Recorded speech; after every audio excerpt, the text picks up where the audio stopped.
My name's Alex Canham. I'm a partner at Harrington Carmichael LLP.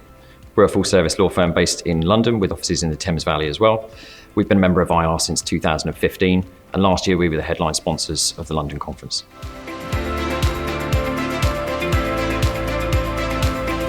So since we've been members of IR, we've tried to develop new ways of working with members within the group, and what we sought to try and do is to develop strategic partnerships with various other members around the world. So as a result of doing the work that we have domestically with our clients, what we've tried to do is reach out and find not just members in specific jurisdictions who have got the legal ability to help out our clients, but also who share our values and our ethos. What we've tried to do outside of the conferences is meet with various different other members to work on building initiatives and projects that we can try and use to not only smooth the process of advice for our clients when we're working with members of IR, but also to try and promote and generate opportunities to refer work between us. So certain jurisdictions are more common for our clients to be working in than others. So we've reached out to members who we formed a connection with through meeting them at various conferences and events during the IR event calendar. But then we've also sought to try and have sort of offline discussions with them in an effort to try and identify what areas of specialism they might have in a particular jurisdiction. We've then managed to build a sort of a sub-network of trusted advisors who are then familiar with not only us and our firm, but also our clients' own businesses. That enables them to obviously provide more timely, pragmatic and appropriate advice to the clients because they're used to working with them on a regular basis.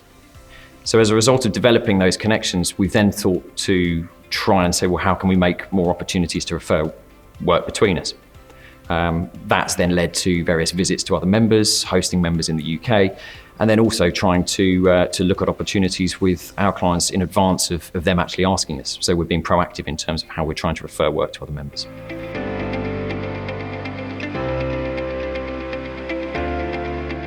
So over the last 12 months, we've been working with a number of IR members on inbound and outbound projects. In particular, we have had one client who's a household consumer electronics brand who's been looking to standardise their terms and conditions of sale. As a result, we've gone out to the membership and been working with various members across upward of 10 jurisdictions. So in approaching the members with a view to progressing this project, we've been talking to them about how the various local considerations will apply to the client's business operations, both from a regulatory and a compliance perspective, and also tapping into their network internally in the relevant jurisdictions in an effort to try and help our client understand the regulatory frameworks that he's going to be operating in. We've also had instances where we've been taking action on behalf of our clients in enforcing judgments overseas. So we've been working with various different partners in parts of China and the North American states with a view to helping them recover assets or enforce judgments. What that's obviously helped us to do is reach out and extend our capability with our own clients. So from our perspective, it adds value in terms of what we're doing domestically for them, and they're obviously services that we wouldn't be able to develop without having access to the membership base of IR.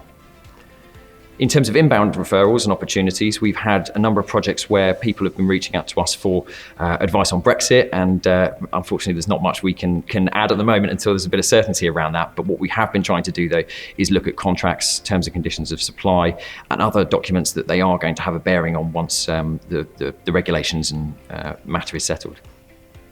We've also been trying to develop initiatives to reflect that the UK is still obviously open for business and is a particularly attractive destination for investment.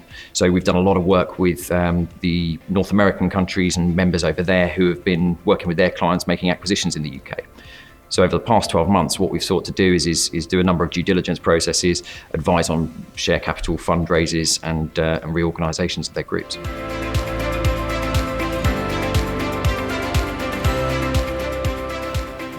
So our future plans for developing our membership of IR is going to be largely revolved around travel, engaging with members one-to-one outside of a conference environment is something that we found very valuable. So whether that's linking it into existing trips that we're planning to do on behalf of clients or as other business development objectives, or whether it's around conferences. So what we want to try and be doing is meeting with other members, whether that's in jurisdictions that we've already got connections with, or branching out into other territories where we try and foresee that our clients are going to have needs and requirements in due course. From our perspective, the concept of being able to sit down with a member and actually have a conversation around what they're doing, how they see their clients' needs, and also the sort of attitudes they might have towards doing business in the UK is helpful for us, because we can then try and foresee and put in place initiatives to try and maximise the benefits of that.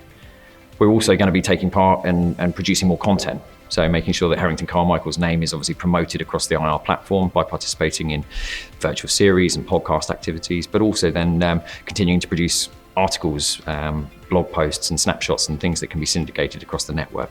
That not only gives members a bit of useful information, but also reinforces our name as being one of the members in the UK and able to support them with various legal requirements.